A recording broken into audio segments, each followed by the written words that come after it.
Hey, it is your girl Raquel May David. I am so happy that you guys are here today. Hey, Stevie. I am so happy to see you guys here today. Okay, so let me go ahead and make sure all the participants up. All right, guys. So if you guys are new, my name is Raquel May David. I am your host with my lovely co-host David Sanchez, who I get to bother every Monday, Wednesday, and Thursday for the pro call. I'm so excited to be here tonight.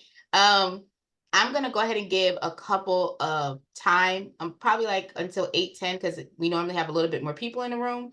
And that way, before I get started, I can open the floor for questions. So Stevie or Miss Kathia, do you guys have any questions about the Dispute Panda platform? And are you guys already in the community? Yes, Stevie's in the community. I get to start, right? Right? You're in the community? Good. Good. Let me put my do not disturb on. I'm going to go ahead and allow some time in for the others in the group to kind of join us. What was I going to say?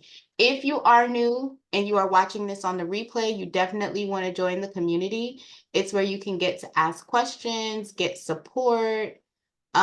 We are here only Monday, Wednesdays, and Thursdays. However, if you are new and you might have questions, we do have a support team that is able to come in and help. I'm gonna drop the link for the community if Katya doesn't have it. Okay.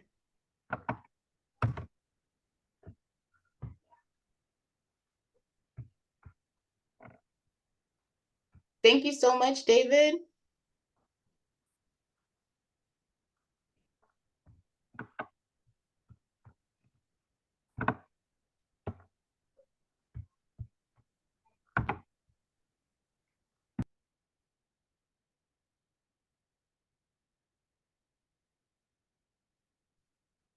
Let me see. Let me see. Give me 1 second.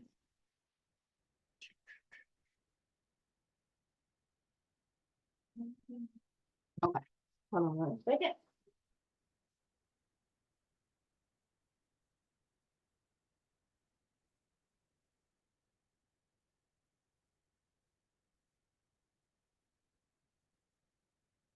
I feel like it got dark out of nowhere. This daylight saving time is catching me off guard, y'all. Am I the only one? No?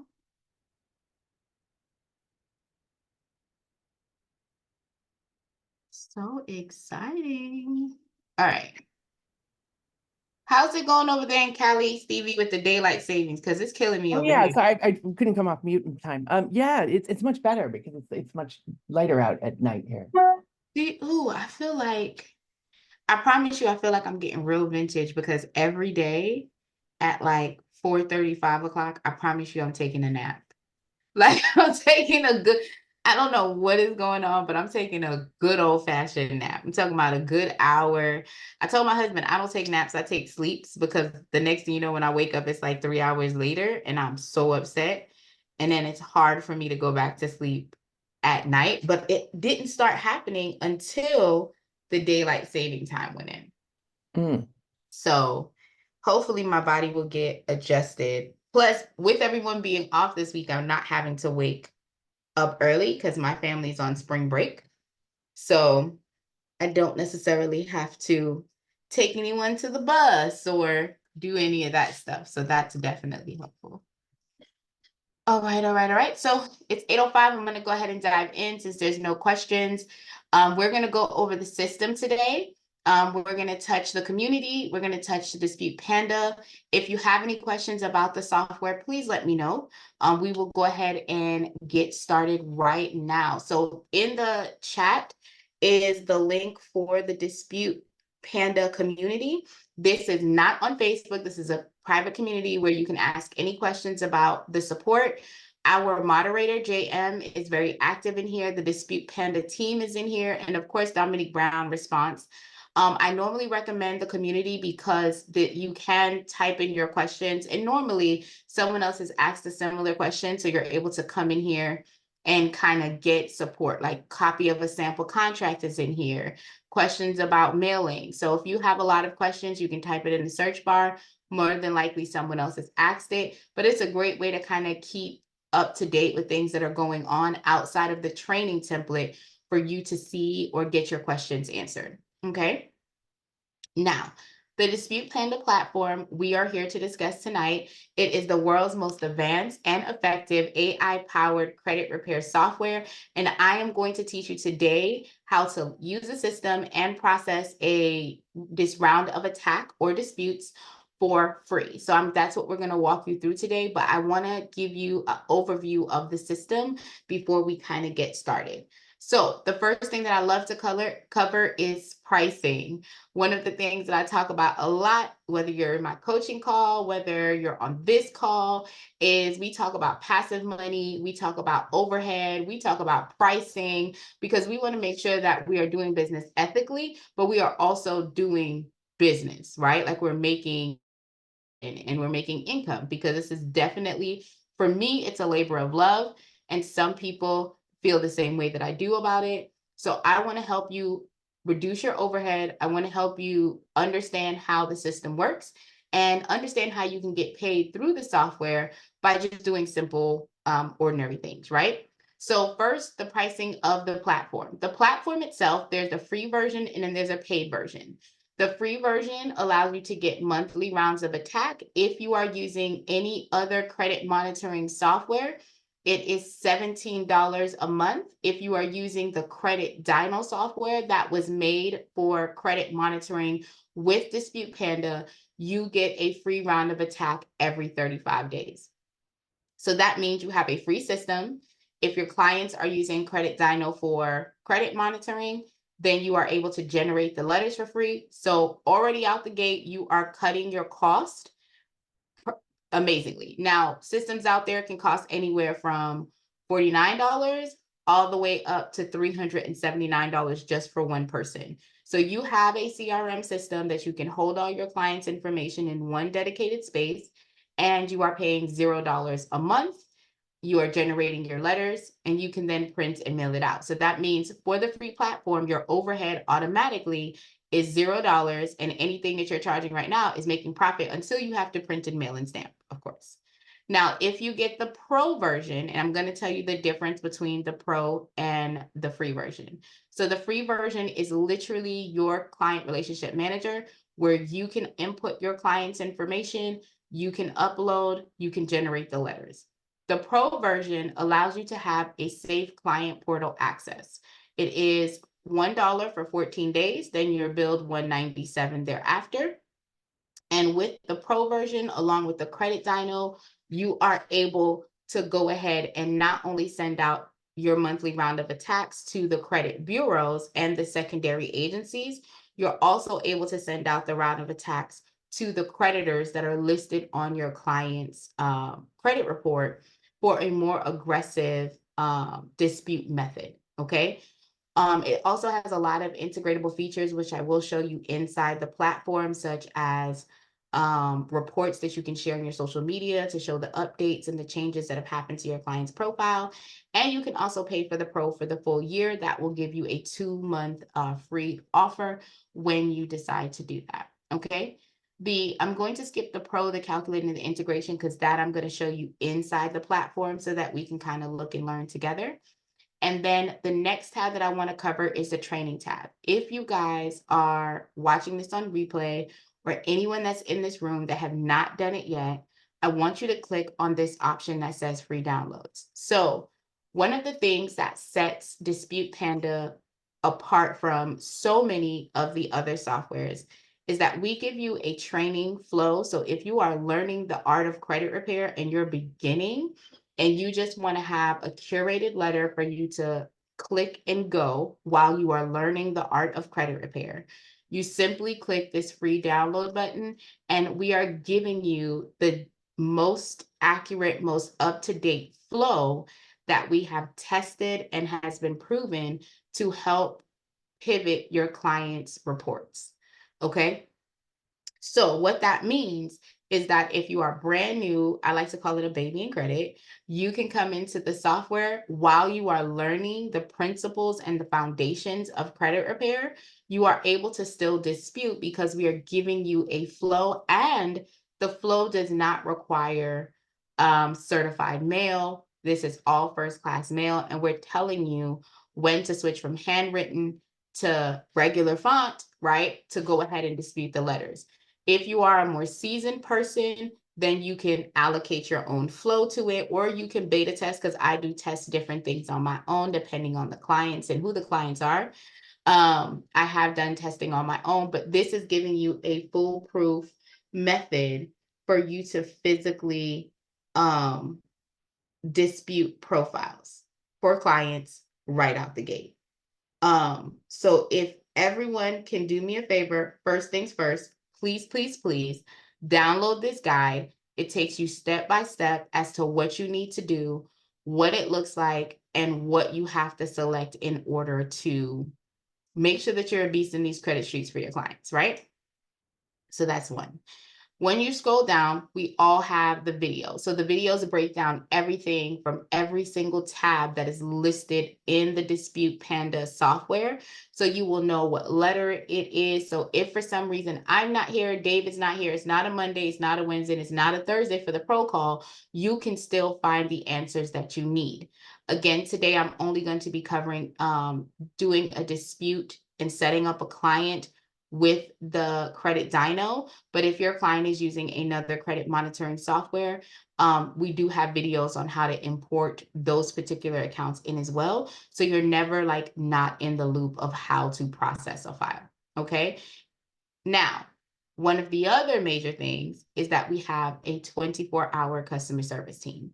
So if you are having a problem, if you are having an issue with getting something answered, response, handled, you have the ability to go ahead and actually send the information over to our team in the back, and they will be able to go ahead and send over a response and answer of what's going on with the file for your specific client. Now I'm going to drop in the chat a link called, hold on 1 second, a link called Loom. Loom is a platform that allows us to go ahead and record video. This is a tip that I give in every single class, that if you have a client issue when you're in the system, and let's say it's not uploading, or you're having an issue connecting the driver's license into the system, you can record the video and it gives you like a shareable link, and you can drop that shareable link right here in the explain your issue. And once someone clicks on that link, Loom alerts you that your video has been watched. It is a free platform. I love to tell all of my coaching clients about it and anyone in business about it. It is a 5-minute video record for the free platform that you have accessibility to, that gives you the ability to see when someone watches it, and they can leave comments, all that type of stuff. So they can actually see what you have going on without you just typing it out. So they can see the glitch, the error, the code in real time. Now, if you have a general question, such as you want to be a part of the beta team, partnership, press, or anything else, you can go ahead and switch it over to general, type in the question that you have, and again, our support team will get it over to the person or persons that will be able to support you through whatever navigational waters you need, okay? So I wanted to go ahead and touch those key points. Any questions before I do the sign up for Dispute Panda? Any questions? All right. Okay, we have some new people coming in. So we let them in. All right. So when setting up your profile, I want to point out that a lot of people are utilizing the software for themselves, and they're doing it as personal, not just business. So we do have a lot of CROs, which is credit repair organizations, that are switching over to the platform and using the platform. But we've noticed that there are a lot of people that are just trying to fix their own credit and navigate these waters. So with that being said, if you do not have a business email address, or you do not have a professional email address to leverage, that is okay. What I want you to point out is that you will have to have 2 separate email addresses, one for the owner of the account and then one as a client. You will not be able to use the same email address as the owner as a client. So for instance, my email address, mayraquel@gmail.com, is my personal email. I cannot register that as the owner and then use that same email address as the user. I would have to use another one or create another profile. So I wanted to tell you guys that before I get started. If you do not have a business name, do not fret at all. If it's not a business, it'll automatically default to your first and last name, Ricky Bobby 20 at Gmail. All right, and then you're going to plug in your phone number in this.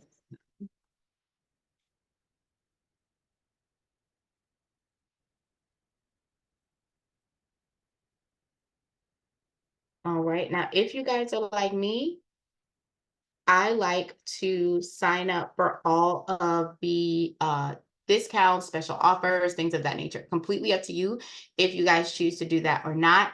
I personally like it because I'm nosy, okay? January, February, I was born in February. I need to be in the know. So I do sign up for the special offers, but it's completely up to you guys.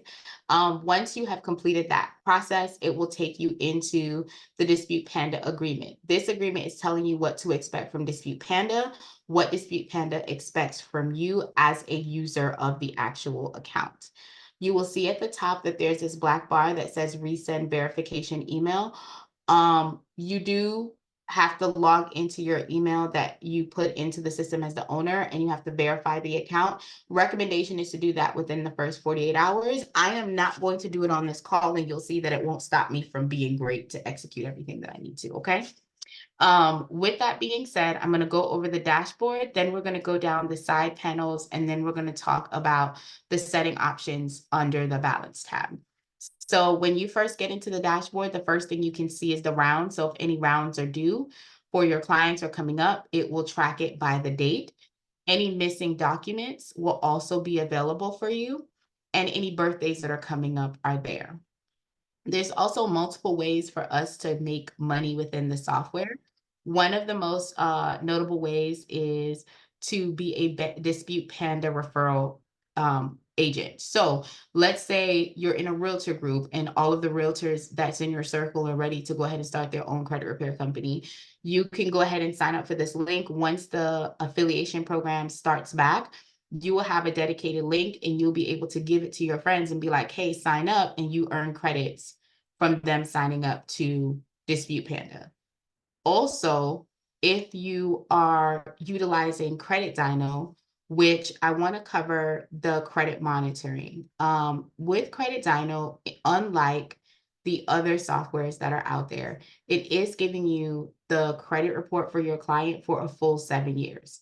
So most credit monitoring softwares that are out there are only giving you the last 2 years of your client's report. So you'd have to send off the dispute, wait for TransUnion Experian to report back for you to see the full 7-year profile that the credit bureau is housing. Well, with Credit Dyno, that's not the case. It's giving you the full 7 years for you to have. But one of the ways that you can make money off of the Credit Dyno platform is based on the commissions that you earn off of people signing up to your platform. So at the beginning of every month, middle of every month, end of every month, I make a post about, do you know your numbers? If anyone signs up, whether they sign up for my credit repair or not, they're automatically in my system, right?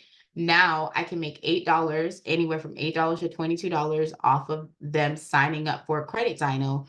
And it is proven that most people do not cancel their credit monitoring for at least 2 to 4 years, right? I've had clients who have graduated from the program and their credit monitoring is still open and active in real time. Okay, so this is a great way that you can link it. Also, because you're using Credit Dyno with Dispute Panda, you do not have to log into Credit Dyno to update the credit report. So any other credit monitoring software that you're using, you will have to log into their software, update the report, and then bring it back into the system. With Credit Dyno, it's an automatic one-click import that is in the system that you can update the credit report without any issues on the software. And I will show you guys that once I've logged the client into the system. If you are looking to go from the pro to, if you are looking to go from the pro, I'm sorry, from the free to the pro, I wanted to go ahead and show you guys some of the amazing options that we have when we are talking about the pro. So the pro does give you, as I stated before, the secured client portal access. It gives you payment forms. It gives you Zapier. It gives you one-click import, and it gives you shareable reports. So I'm going to show you what reports look like in a moment. Also, when you are looking at the software, if you are looking for a client, you can click on client and type in your client's information at the top. You do need 3 characters for it to pull in the client's information, or you can click the client tab and you'll see a full list of your active clients, a list of your inactive clients. And if you're moving from another software, you can import it in from somewhere else. Okay. Let me hit dismiss here. If you're wanting to add a new client, this is where you would go to add a client, and at the bottom is where it says save client portal. If you are on the pro, once you click that button, it sends an email directly to the client to allow for them to go ahead and upload their own identifications and upload their own documents where they can also sign the contract. So bear in mind, if you are not on pro, there's no contract on file that can be signed. Okay. Give me 1 second. All right. The letters tab is where you can see the letters that have been sent out for your clients. You can see the guidelines here. So you don't have to log in. If you're allowing the system to mail the letters out for you, you don't have to do anything additional. So what ends up happening is if you're sending it certified mail, you can actually track the certified mail information.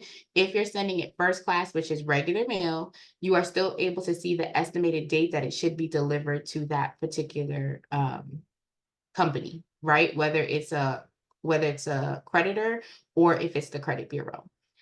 If you are completing the letters same day before by 12 p.m., the letters will go out the same day. If not, the letters will go out the next business day. And you can track the information. Again, certified letters are the only ones that can be tracked within the system. The inbox, again, is a pro feature that you're able to go ahead and leverage so that your clients can send you messages back and forth. The reports tab is one of the things that I personally love.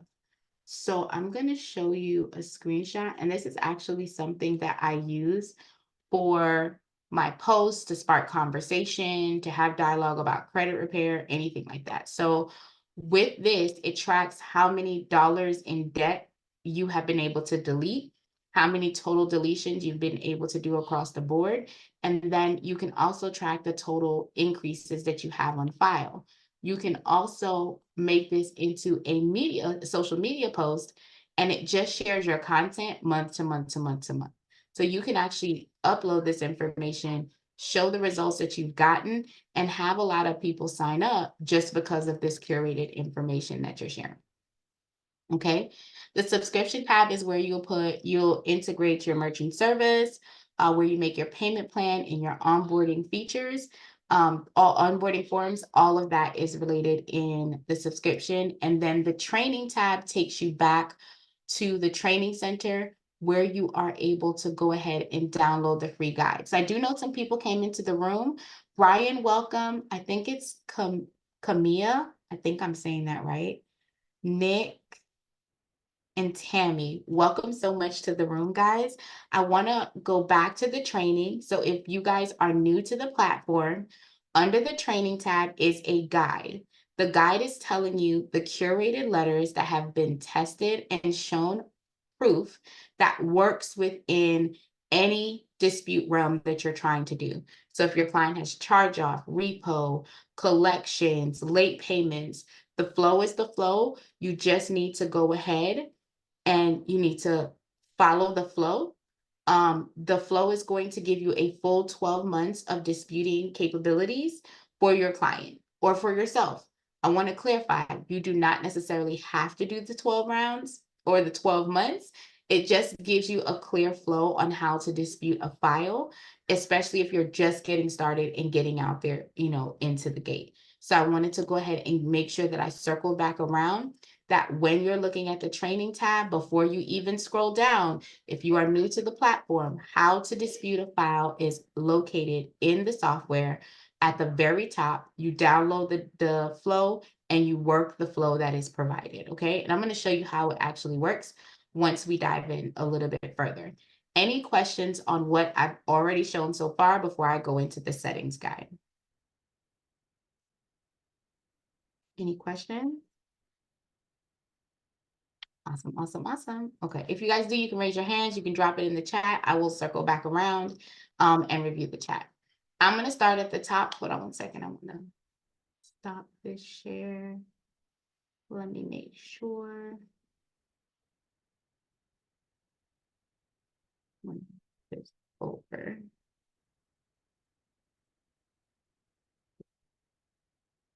All right. So the profile tab is where you can update your email address, your phone number. If your name has changed, you can update it in the software. You can also put your picture in here so that once your clients come in, if you decide to upgrade to pro, they'll be able to see your actual profile. Other than that, it's not really going to be visible to anyone. When you click on the organization tab, if you choose to shift this from just doing it for yourself and your family, and you create a company logo, you can put the company logo here, the website, your policy, your address, and your contract. If anyone here is in need of a contract, please go ahead and drop your information in the chat. I mean, say me or put an emoji. I'll go ahead and drop a sample contract in there. Please remember that contracts are state specific. So depending on what state you're in will depend on what you have to have in your contract, but we will at least help you with a basic contract that you can then add to. Okay. If you have team members, so you have your sister, your niece, your cousin that might be supporting you in learning how to do this credit repair business. Thank you, David. David dropped it in the chat. You can go ahead and add them onto the platform. What you don't have to do is give them your own username and password. So you can plug them in. They will get their own login information, and that way your username password is safe and under lock and key, right? So if you're outsourcing, you're having help, you can give them their own login. Excuse me. Excuse me. So when it comes to the affiliate links, this is where when the client logs in, if you have the pro version, you can have all of the credit monitorings that are acceptable within the platform, your affiliate links in there, or you can turn them off and give them only the option of Credit Dyno. That way your overhead is automatically lower. Because again, Credit Dyno gives you a free round of attacks every 35 days, as long as the client is paying for the software. So you would turn on whichever affiliate you want them to use or turn it off, hit save, and then when they log into the Save Client Portal access to sign their contract and upload everything, all that information will be there for them to process, okay? The disputing tab is the addresses for the credit bureau. The credit bureau has upwards of 7 to 8. I think one of them have like 15 addresses. Sometimes they will close off one PO box to use the other PO box. So if that ever happens and the mail gets returned, you can come into the system and manually edit it yourself instead of waiting for us to go ahead and make the edits. And this way on the letters, it will generate the most up-to-date address that's available. So just to let you know that that happens, we want to give you the ability for you to make the necessary changes. The billing tab is where you can upload your dedicated payment software, payment option available. So you can use credit card, you can use ACH as well now. I love that option for them to pull out of a checking account. If you want to go ahead and update to the pro and try it, you can do that option. And if you want to do a bulk purchase, you have the ability to go ahead and purchase bulk credits for you to either mail the letters off, or if your client is not using Credit Dyno, for you to go ahead and pay for the rounds of dispute. Now, What Dispute Panda saw was that a lot of people were purchasing the same amount, so they wanted to give credits for that amount. So because of that, we have a $20 subscribe and save package or a $60 subscribe and save package. Either one of them will help you get to where you need to be if you're just starting out. But it will bill your card every 30 days, either $20 or $60, and you get 50% more. With that being said, please make sure that the payment information that you are leveraging is your own. So if you're doing subscribe and save, it only works for one person. So if you're doing the full family, just bear in mind, they're going to have to give you the money. You're going to have to load it on your account, and you would have to make a regular credit purchase. So for instance, every single month is $17 if your person is not using Credit Dyno. As the credit monitoring, you just put the $17 in your account, and then you're able to go ahead and load it onto your profile. The invoice option allows you to see the invoices, the statements, and track what outstanding invoices you have. The activity allows you to see the attacks, any attack credits that your clients have for having Credit Dyno, and any mailing activity that is going on your profile. Of course, the integration is a pro feature. So for instance, if you have a benchmark or you have a MailChimp or Constant Contact that sends out your email sequences, you can leverage Zapier to allow the systems to speak to each other with ease. And that's also a pro feature. And then of course, the drip money I was talking about earlier, you go back to the Dispute Panda referral agreement tab. So that allows you to refer Dispute Panda out to your friends, your family, whomever, and then get the support that you need in real time for getting additional credits, just for being a member here at Dispute Panda and referring people. Again, that referral link is not active right now, but it is going to be active shortly. So I've just covered all of the side panels and I've covered the settings. Do we have any questions before I load any clients into the software? How are you guys feeling about the software at this point? Oh, we got new people. Any questions, anyone?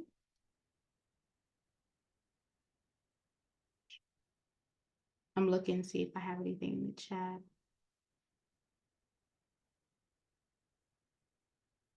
All right, Nick, what questions do you have, my love?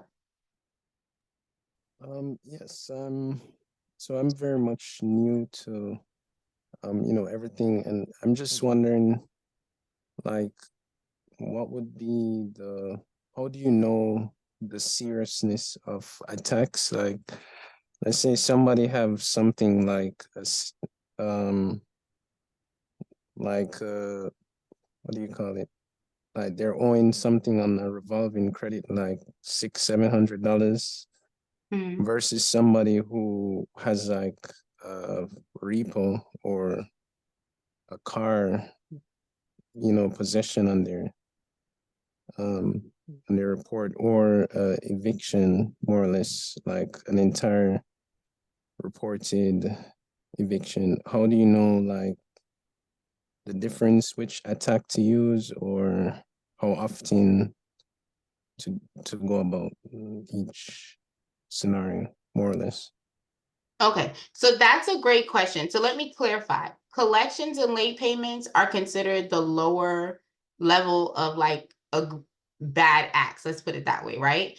And then as you continue to grow, the things that you're mentioning, repo, eviction, you charge off, bankruptcies, right? All of those are different tiers of severity.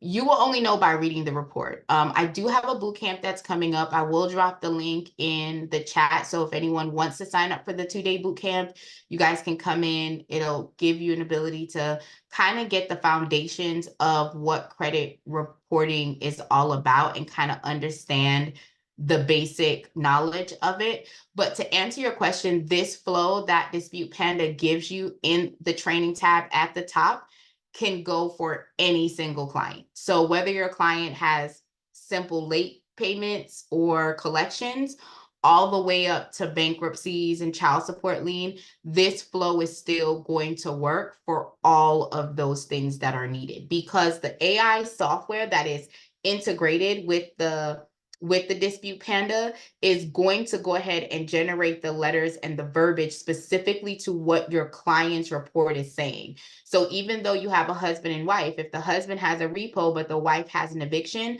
the information, even though you're still pulling the Punch of Fury Supreme Boosted for both of them, is going to be curated specifically for the information on each of their credit reports. So that's a great question. It's not a situation where I think what is a deeper conversation, and I kind of saw your message on in the teams, in the community. It looks like you're wanting to know the knowledge of disputing credit. Is that correct, Nick? Yes. Right. So I'm going to Mhm. drop the link for the masterclass so that you guys can have that. For transparency, I do know that there is going to be a program that's going to come back out that is going to have a lot of the questions that you had answered. And I'm going to cover some of the questions you had in the community once I load the client into the software so that you can have at least a foundational knowledge of how to have a conversation.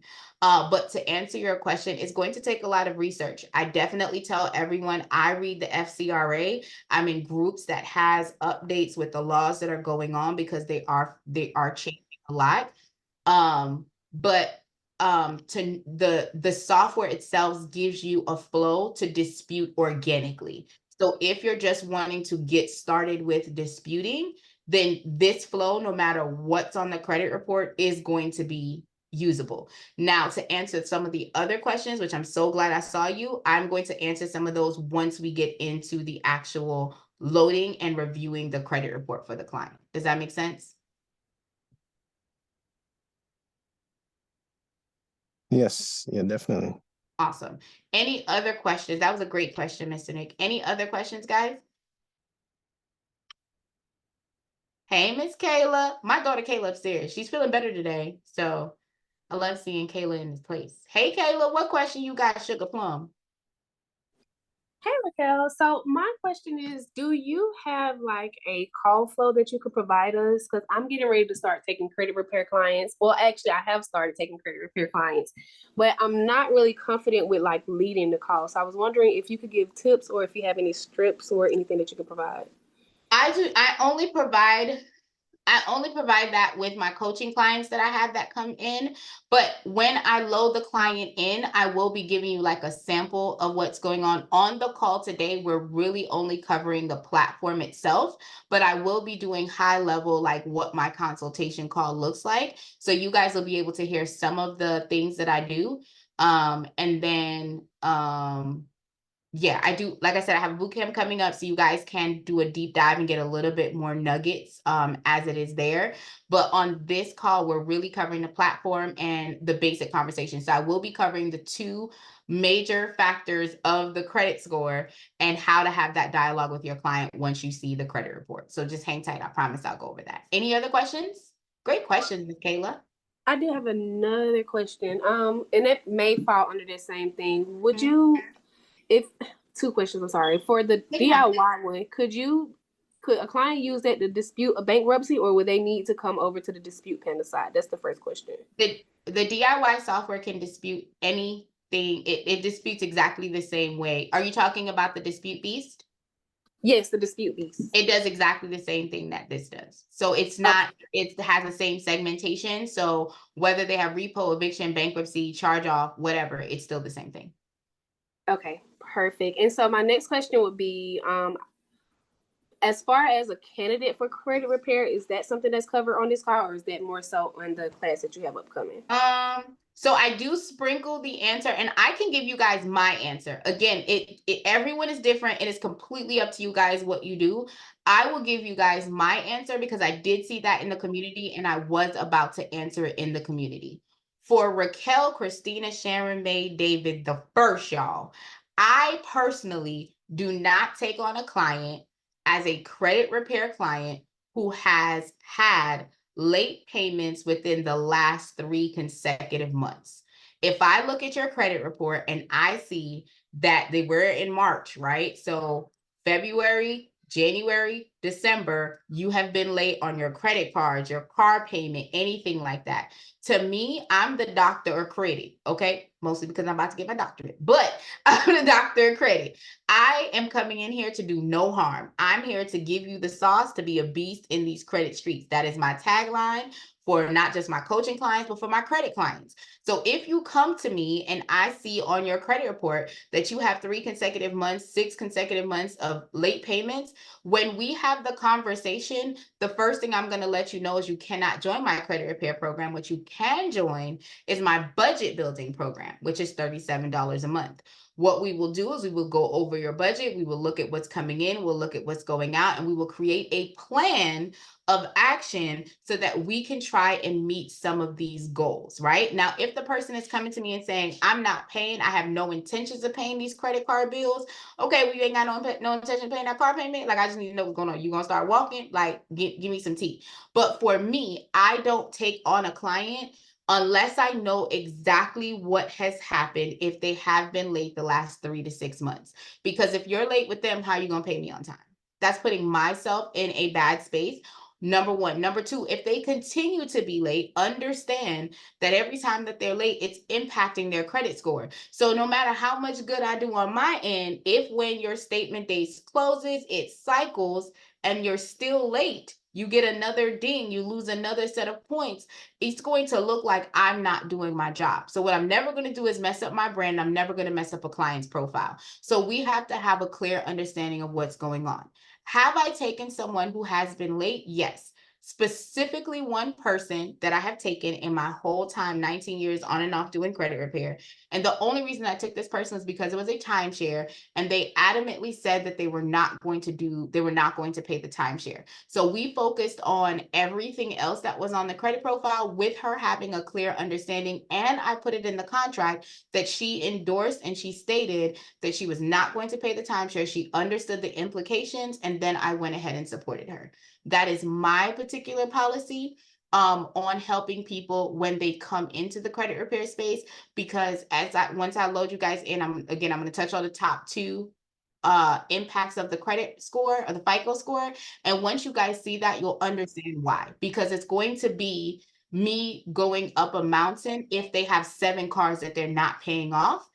Like, what are we doing? Like, we got to do better. So we got to have a plan of action for them. And that I normally start with the budgeting, and then I move into the credit repair after they have shown me that for 3 consecutive months, they are able to go ahead and maintain the bills that they have.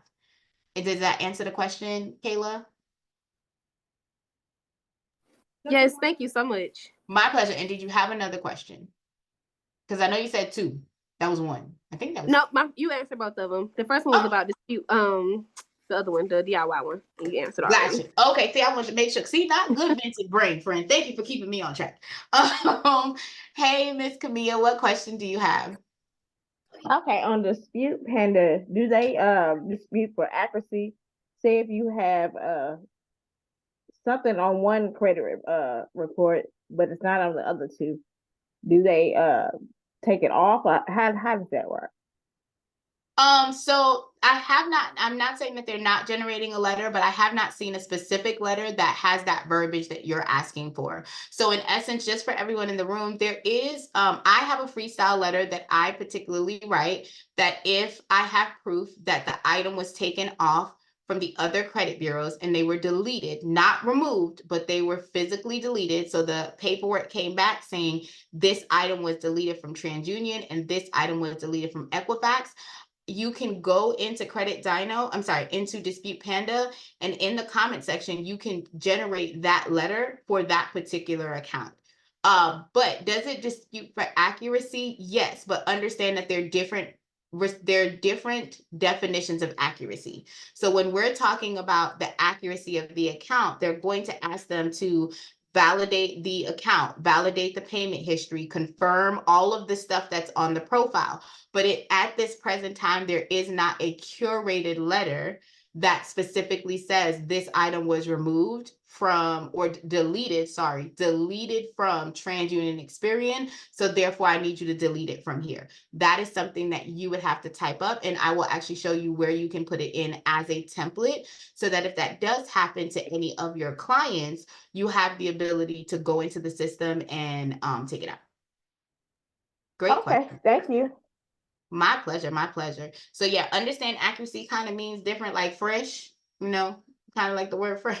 Look, when I learned that fresh had different meaning, I didn't know that we had different layers of it. Yeah, it's kind of the same principle here, but you are able to go ahead and generate and curate letters that work for you. And the reason why I say the difference between removed and deleted, because removed means that there's a possibility that it could be added back to your account because they normally remove the profile when it's under investigation. Deleted means that they've done the investigation, they've completed it, and they've seen that there's an error that does not fall within the guidelines, or it's supposed to be removed, it's outdated, whatever category it may fall under, and for that, it is deleted. So I want to clarify, removed has a possibility to come back. Deleted means it should be gone, and if it is returned, you need to get a reinsertion letter from the credit bureau before they put it back on. All right, great questions, y'all. Let me go ahead and make my imaginary letters here. So this is the platform where you would go in and this is where you would go in and put in your client information. I personally like to have the junior senior, conversation if we have if we happen to have the whole family that I'm working on, because for me, sometimes I do end up working on the whole family's profile, right? So if I do, and I have dad who's a senior, I have the son who's a junior, and they have that on their documentation, I am going to plug that in, but you do not have to. The only thing that is required is the first name and the last name, okay? All the information needs to go in the appropriate box. When you get to the address, if it is a unit, a suite, a building number, you want to put it on the street address, and then all of the other information needs to go in the dedicated lines. Please remember that the information is going to be it needs to be in those specific boxes, because when we draft the letter, we're pulling the information that you put in the database to go in the letter for your client, okay? All right, now, again, if you guys are pro, you would click this invite option. It will automatically send the contract that you upload, all of that stuff, the payment option, all of that will be sent out to your client. So they'll be able to go ahead and get it into the software. Hey, Miss Clay Girl, welcome to the room, boo. All right, so we have gotten into the document tab, and I like to go ahead and drop this information in here. I know David's going to drop it in the chat. So for all of you that are by your computers, please download this information. You can also find it in the training tab. In any of the attack videos, you'll see this up there. I actually grabbed it from how to add a client to Dispute Panda credit repair software and get a free attack. So no matter when you use it, this is accessible and available for you to know what documentation you need to get from your client. With that being said, guys, what should you send with your tax? That's right, David, come on now. So when you are doing it, there are only two required fields: your proof of identification and your proof of address. Those are the only two fields that need to be filled out.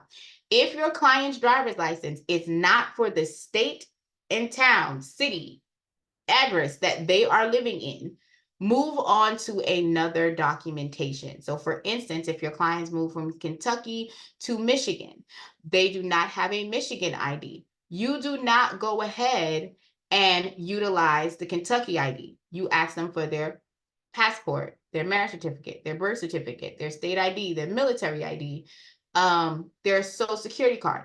Any other document that is listed on here falls under the proof of identification tab, right? Now, the supporting documentation needs to have the address in which they are wanting to leverage.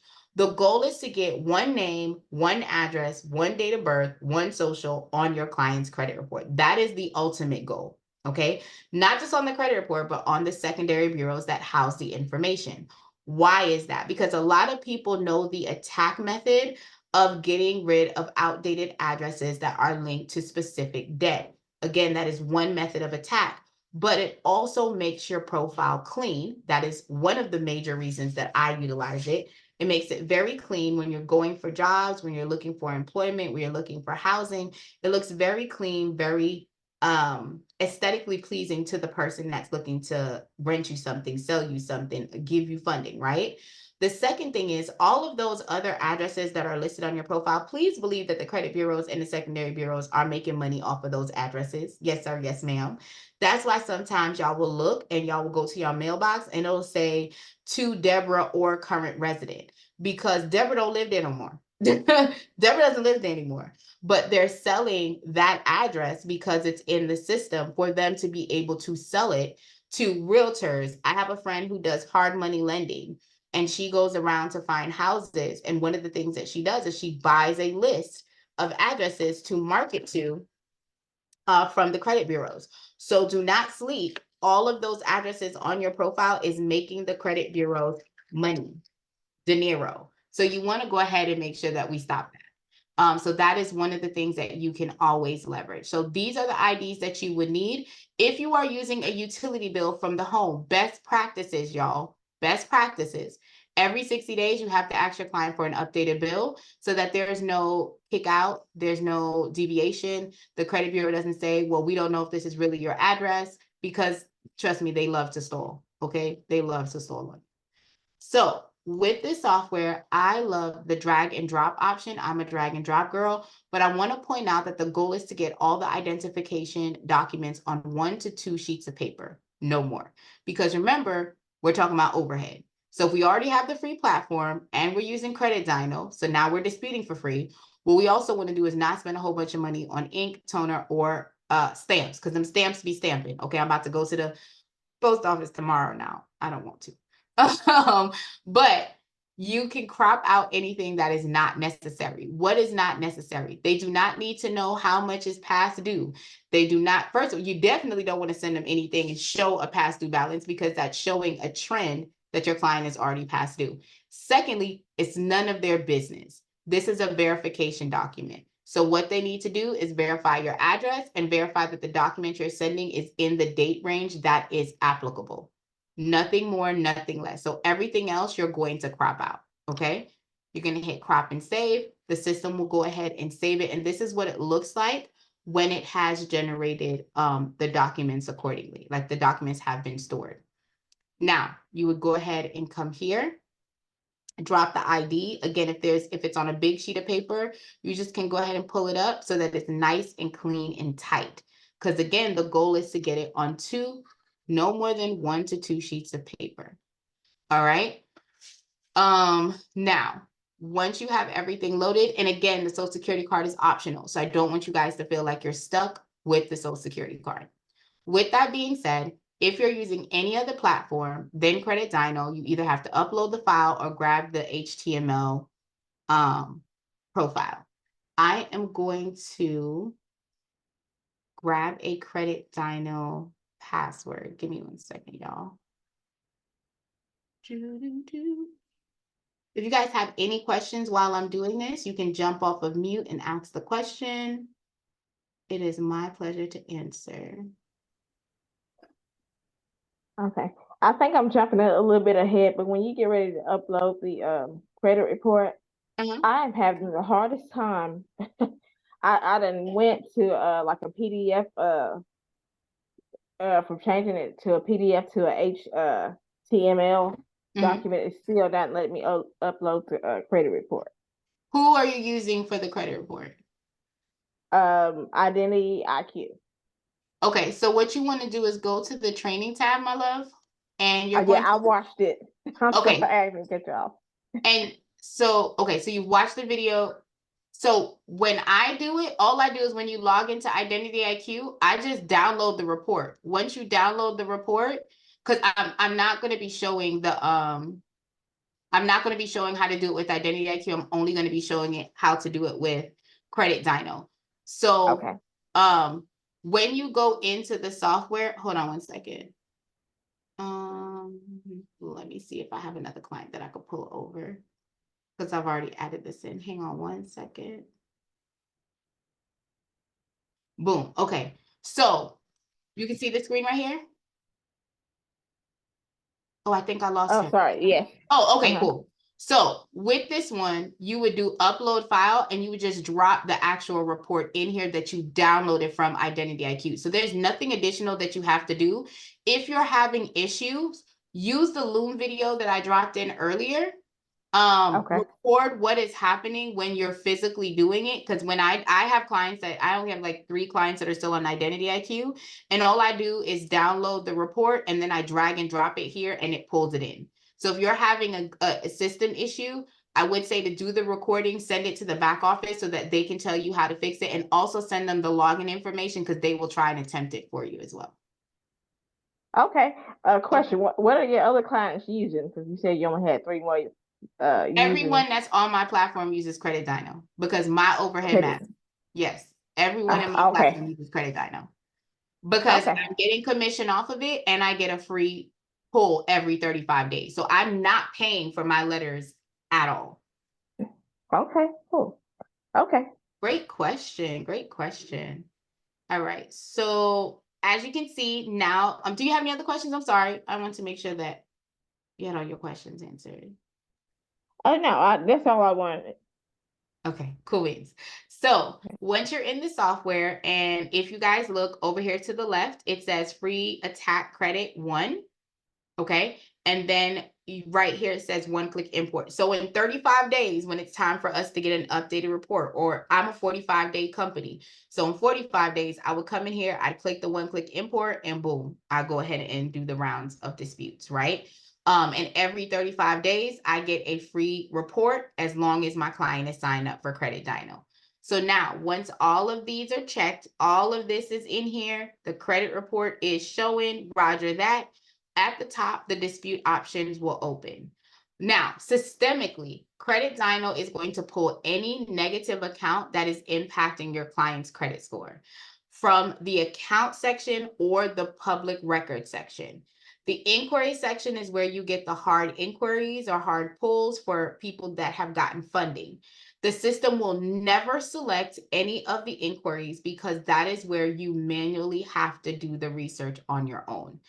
The reason that this is important is if you have a credit card that is open and active, Dispute Panda does not want to run the risk of selecting that specific account and then that account gets closed. So it gives you the freedom to go ahead and dispute any inquiries that are not attached to an open and active account.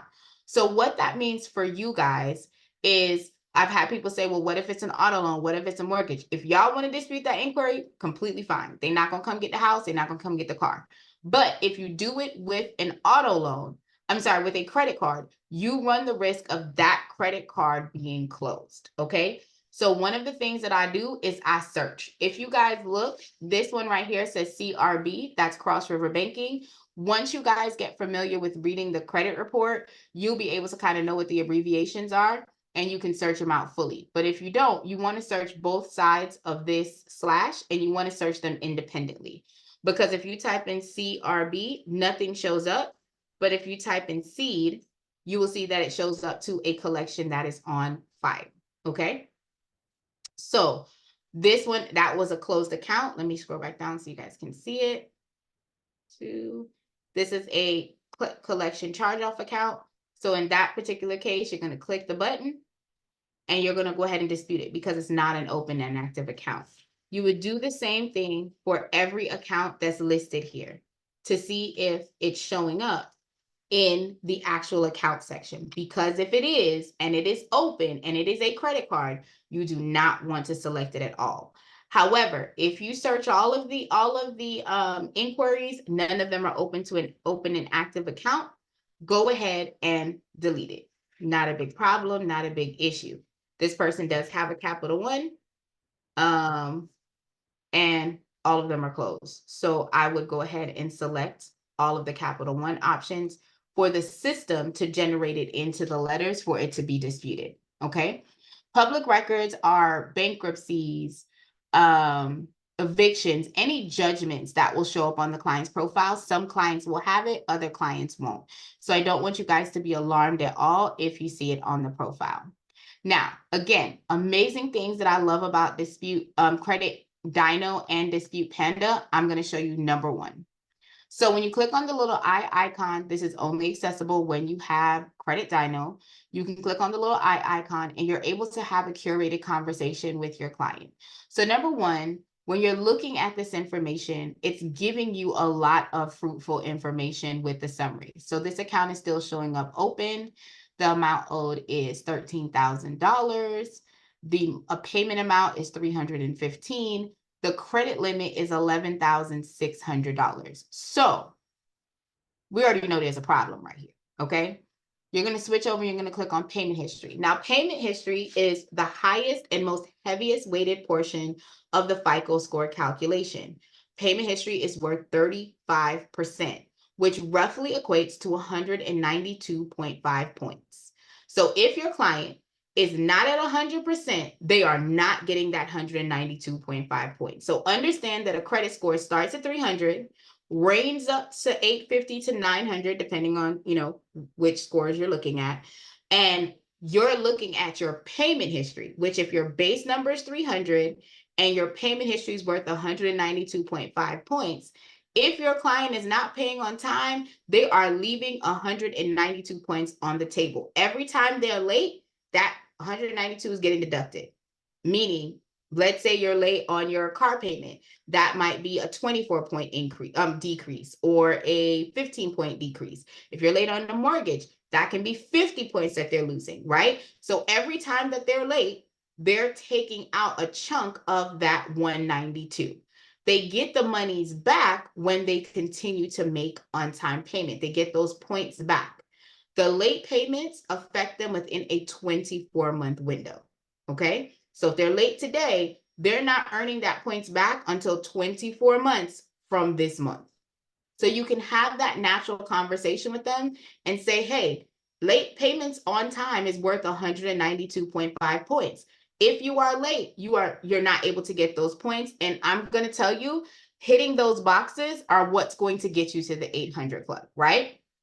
The next one is the account health.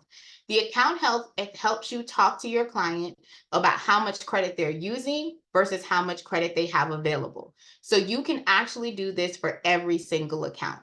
Now, in this particular case, your utilization, as we know across the board, is 30%. 30% roughly equates to 165 points, okay? So you have the 300, which is your baseline, the 192, which is your payment history, the 165, which is your utilization. If your client wants to be in the 700 club, their utilization needs to be at least at 15% or lower across the board. So their totality of all their credit cards needs to be, when that statement closed, the information goes to the credit bureau, they need to be no more than utilizing 15% of their overall available credit.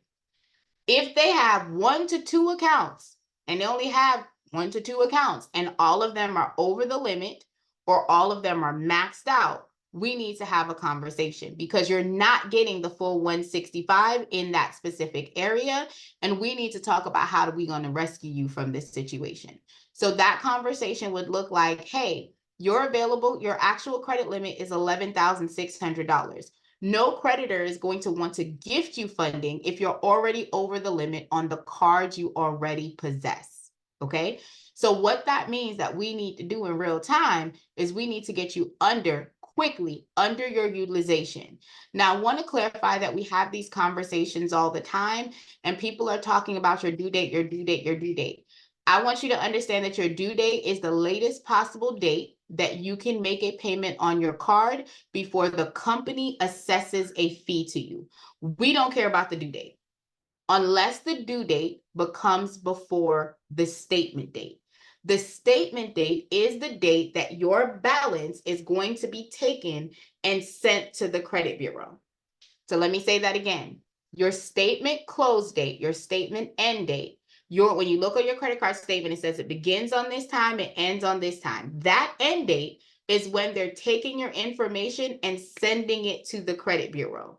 The goal is to make the payment a day or two. I normally like to say 2 to 3 days before that statement date is about to close, so that your information goes over to the credit bureau, that you are utilizing as little amount of that credit as possible.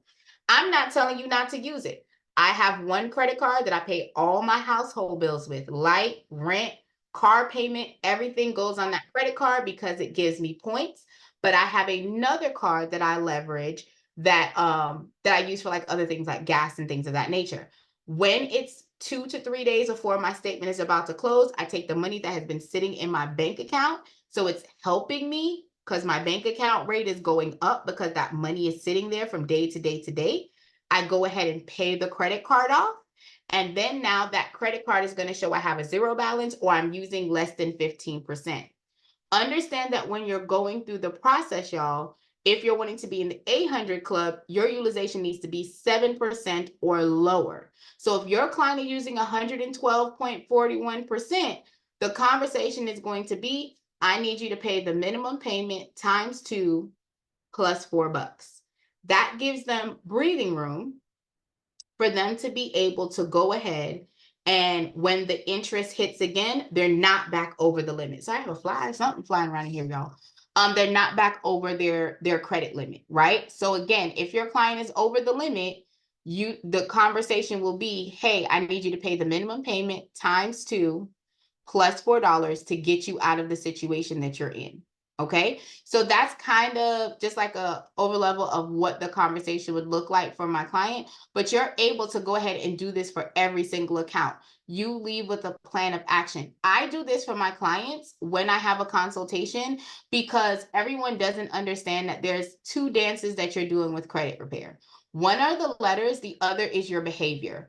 Realistically, I have seen someone pay down their debt by like 10 to 15%, and their score has jumped up 20 to 30 points. Okay. The impact of utilizing your credit properly can get you a huge jump in a very small amount of time if they start doing those work. So if you have that curated conversation with them and the art of consultation, like what do, you're giving them the blueprint of success from start to finish. So I normally do a Loom video every single month where I go over and say, hey, you did good on this card, you did good on that card. Also, if they're not doing good, I hold them back to what their why was. Okay. So if the client is coming in and they're talking to me, and when they first sign up, they said, I want a house, I want a car.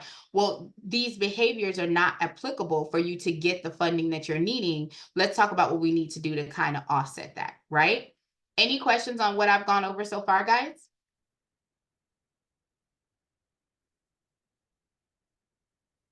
No, no questions. All right. So once you've gone through all of that, you're going to hit save filter. Then you're able to go to the attack round. Once you go to the attack round, you're going to pull up the guide. Hey, JM, welcome, welcome. My wonderful moderator. You're going to pull back up the guide and you're going to go month by month. So remember, if this is the first round, you're going to do the Punch of Fury, Supreme Boosted. If you have Credit Dino and you have the Pro, you can go ahead and select the creditor letters. You're also going to send the letters to the secondary bureaus that are listed here. And then you're going to be able to do handwritten, and CFPB complaint is not necessary right now because, again, this is your first round of disputes. It tells you that you're going to do the letters. They don't have to be in color and they get to be single-sided. And as you can see, this is giving you a full 12 months of dispute flows for you to do for this client. So you can hit start round. You're going to hit Punch of Fury. You're going to select handwritten. Second. You're going to select Supreme Boosted, start, and then because we're using Credit Dino, it is a free round of disputes. It goes through for you. Now, as you can see on the dispute flow here, it says that you're going to do static letters. Static letters are going to be letters that are going to the secondary bureau. You do have to have at least $1 in your account, in your balance here, for you to make these static letters free. You would select handwritten again. I personally like to scroll down. You do factor trust, Microbuild, DataX, Clarity, Credco, ARL, ARS, LCI, and LexisNexis. All of these are companies that hold your information and share them to the credit bureau, okay? So you're going to hit start round, and as long as you have money in, it will generate the payment information. Again, I don't have $1, so it won't do it for me, but that's okay. Don't worry. So now all the letters have been generated for this client. I'm going to click mail them out. I can have the system mail the letters out. I get asked all the time, do you have the system mail the letters out or not? Because most of my clients are in Texas, I do geotag, which means I normally mail from my Texas streets. However, if I am traveling, I do utilize the system to mail the letters out. Now, it says that it's supposed to be single-sided, so I would change it from double to single. I do not have to change the color. And now I know it's going to cost me $32.44. So I would hit exit. I would click on balance. I would go and add, $40 or whatever into the system. Once I've added it, I would go back to the client, go back to attack, and then go ahead and tell the system to mail out the letter for me. Okay. Once that has been completed, I will be able to see it here in the letter tab, and it will be updated. So if you tell the system to mail it out, it will be updated here where you can see under the clients that it has gone out, and where the system will show. If you chose certified mail, again, this flow does not give you a certified mail option, but if you chose to do that on your own, you would see the tracking number here once the item has been completed. The letter, the credit report, and the scores will be trackable here as well. If you have the Pro, you get an updated tab, and then you also can click on invoices. So if there's any outstanding invoices, you can see here. And any notes. So I like to put in the notes area any bankruptcies because if a bankruptcy is done, I send it to multiple. I don't just send it to the bankruptcy court. I send it to all the secondary bureaus as well to get the information if the bankruptcy is there. Because if it's there, I'm sending a dispute letter to them as well. So that's just kind of my method in my flow, but I wanted to keep you guys in the loop of what I would put in the notes section altogether. So from this point, we have loaded a client. We have set up the software, loaded a client in, completed the first round of attacks. What questions or concerns do you have? Welcome to the room, Tony G. Welcome to the room, Michael. Any questions, guys, on anything that we've covered so far? Did you go into the when you send them the SMS, the client and portal thing when you register them? What question? Well, I don't cover that on okay. the Pro, but what questions do you have? I only cover that on Thursday night, but what questions do you have on that? I was just noticing it when I had people sign up, it was giving me like an error that they didn't have a contract or something, and I've had problems trying to create a contract on that thing. It doesn't seem to work. So when you go here to organization and you put the contract in here, it's not working? Oh, in there. Okay. Yeah. So you No, have to go here, you would go to organization. It is going to give you an error message unless a contract is in the file. So you would literally Got it. click on the balance, click on organization, and when you scroll down here, this is where you would go ahead and put the sample contract in. And then you can put just like the client field, like first, last name, their date of birth, whatever you want in there. Okay. And that way it'll be specific to each client that you load. It'll pull their information in and go. Okay, I had seen a different area where you can load. Oh no, it was where you can load the different the subscription plans. That's what it was. Yes. So the subscription tab is where you have the payment form and where you have the onboarding form. But once they're in the system, you have to have the contract in first before you can send them the secured client access. Got it. Great question. Okay. Great question. Look at that, Mr. G coming up in here. Come on, somebody. Any other questions, guys? Nick, did this help you at all? Yes, it did. Awesome, awesome. So yes, so if you guys have any additional questions, let me know. But this is basically how you would get into the software start and finish. So Mr. Tony G, you're in the Pro, right? Not this month. You have the in the Pro? Yeah, I've been in the Pro for a while, but since I was having so many errors with it, I just stopped it for this month. But I'm gonna start it again on the You just first. stopped it. Okay.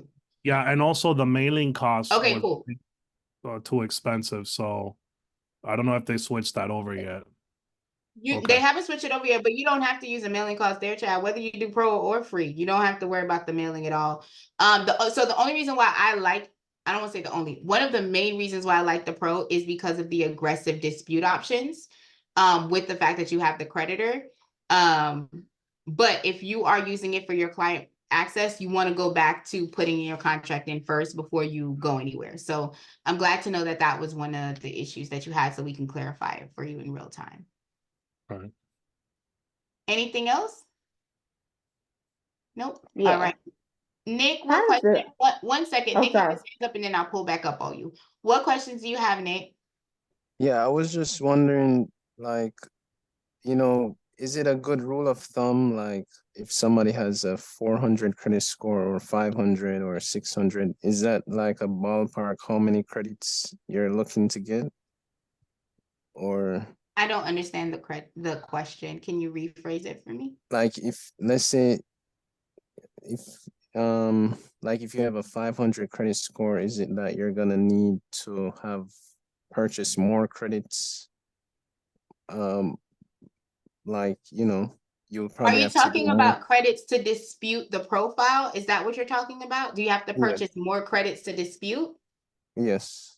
Okay, so the score is contingent on the information that is on the credit report. So you have to remember that there's a direct correlation to what the person is physically doing as to what that number is generating. So if they're not paying on time, their score is going to be lower. If they don't have aged accounts, their score is going to be lower. If they don't have an installment and a revolving account, their score is going to be lower. If they're maxing out their credit cards, their score is going to be lower. So there's not a direct correlation, because I've had a client that 1 month they were in the 400s, and within 35 days, based on the conversation that we had and the changes that they did, they went from the 400s to the 600s, right? The letters are one thing, the activity is the other. So there has to be a great partnership in both for you to see results. But that number doesn't generate or doesn't dictate that you're paying more in credits or less. The person's Okay. behavior on the profile does. Does that I make see. sense? That makes sense. So if you are writing the letters, but they're adding more things on for collections, then you're not going to, even if you get them into the 500s or you get them into 600s, they're going to drop again because a new collection has been added, right? So it is a dual thing. It's the letters, but it's also what their behaviors are going to be through the process as well. So the behavior is like you don't want to be still being late, like having late history and being behind and getting more collections while you're fixing it is a bad thing. That is correct. Also, using too much of available credit, not having aged accounts. If the account that they have is open now and then it closes, that's going to drop their score. So you can dispute, but I want to be clear that the conversation in the credit repair industry needs to be both. I'm disputing and your activity has to be in alignment. Because think about you going to school. Even if you can pass every single test, if you don't come to school every single day, you're not going to pass the grade, right? Because you have to have an attendance requirement. It's the same thing with credit. There is not just one thing that's going to keep you great. Makes sense. Okay. Okay. All right. Great question. Any other questions, Mr. Nick? All right. Not yet. Okay, Miss Camilla, what was your question?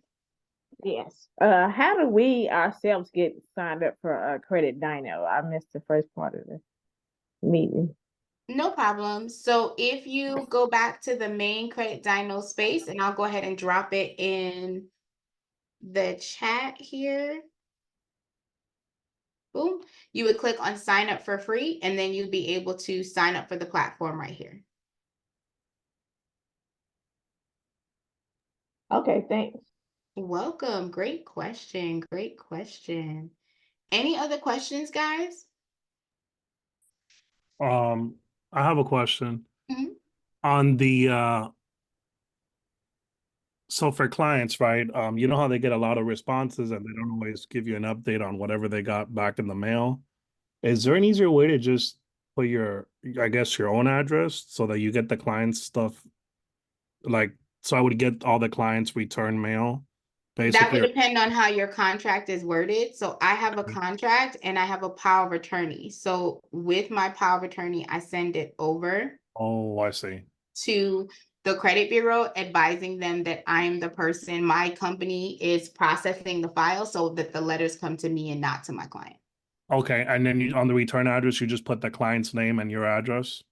Nope, Oh, your name and your address. I put my business and my business address on the Oh, return address. perfect. Okay, Mhm. that's great. Okay. Great question. Any other questions, guys?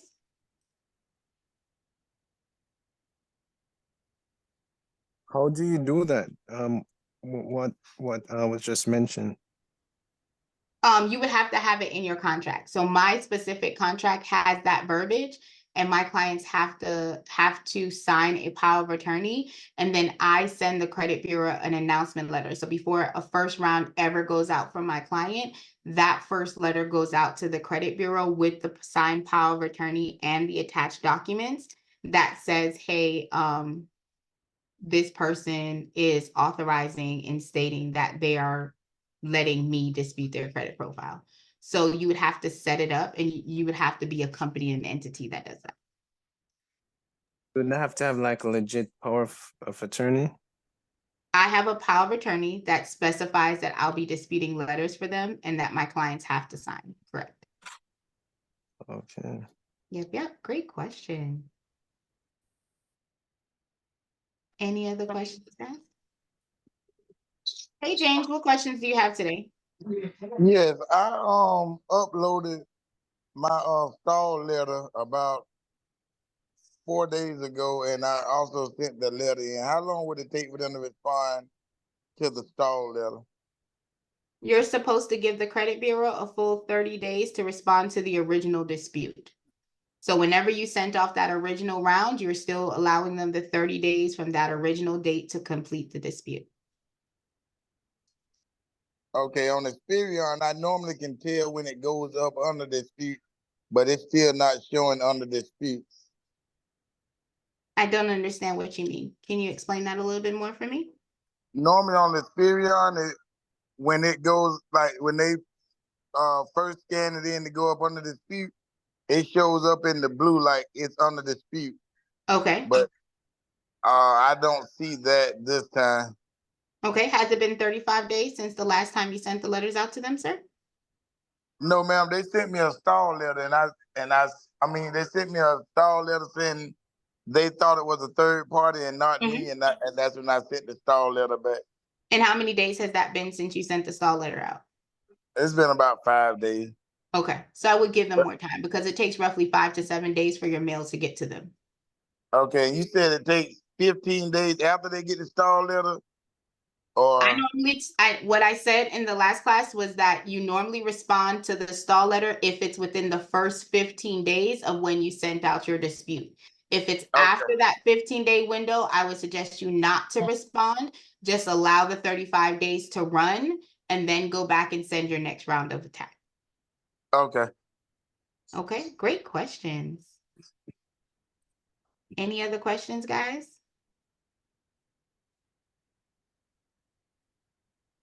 All righty. Well, it looks like we have reached the end. If you does anyone have any other questions before I let you go?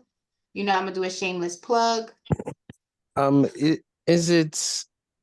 Can we? Is it? Can we send something out on Experian while we have something out on Panda at the same time, or is that? Should we So not are you do- saying, can you double dispute? You're disputing in the software and you're sending out a letter from Dispute Panda?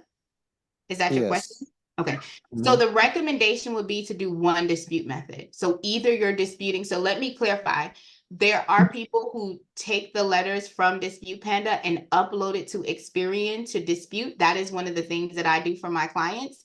But I don't want to get it confused that you don't want to dispute in two areas, meaning You don't want to dispute on Experian and send a letter for that same profile. You want to choose one or the other on the Experian site, unless you are specifically just uploading the file. Just So uploading is is it fine. is it recommended to dispute Experian through Experian and do the others on Panda? I do not do it that way. So it depends on the method. And I'm going to say if that's the method that you're going to do, I would recommend you track your level of success. But what's that's not how proven I already? personally do it. So my response would be I don't do that. I'm sorry. No, you're the coach, so we're trying to do what's proven. Yeah, so for me, I don't double dip. I do one Okay. consistent flow. So if I'm using Dispute Panda letters, I'm taking the letters, I can upload it to Experian, but I'm not disputing in Experian and I'm disputing with my letters because it can be viewed as frivolous, that you're just trying to throw spaghetti at the wall to see what sticks. Okay. Okay, good question. Any other questions, guys?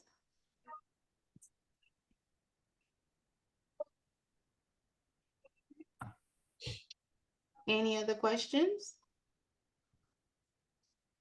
So shamelessly plugging the Dispute Panda community. If you guys are not able to catch me on live, you can click Dispute Panda live option.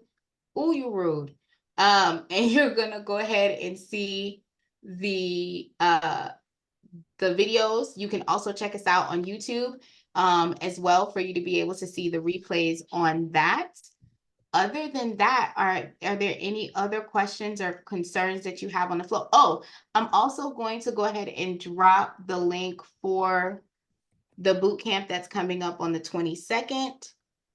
So if anyone wants to join, there are going to be some really, really cool speakers that I have coming in. One of them is going to be a CPA, so they're going to be able to answer a couple questions there. But any other questions about the software?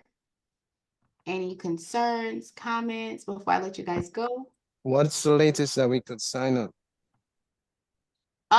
So I believe that I'm gonna be closing it on the 21st. Because I want to make sure that everyone can get the email sequences out. And since the class goes live on the 22nd, I want it to be available. So some people have already purchased, they're going to be going and receiving emails within the next 24 to 48 hours. And gaining access to the course and everything in real time. Any other good questions? Good questions, y'all. Anything else before I let y'all go be great in these credit streets? All right, all right, all right. Well, I want to say thank you everyone for coming in today. I have one. I'm Oh, sorry. sure. No What problem. What about- question do you have, Nate? What about credit repair for businesses? For like, can we do that too? Or The Dispute Panda program is currently built only for personal credit. Can you dispute business credit? Yes. But this particular software is only housed to do personal credit at this time. okay, that's cool. Lovely questions. I'll be at the place too. I mean, the coaching day. No problem. No problem. All right, guys. Thank you so much for being so amazing. I'm going to let you go and enjoy your night. Mrs. Clay, thanks for pulling up on me. Have a good night. Thank you, Nick, Kathina, James, Camilla, Mr. Michael, Mr. Tony G. Thank you so much for coming in. And I hope you guys have an amazing weekend. All right.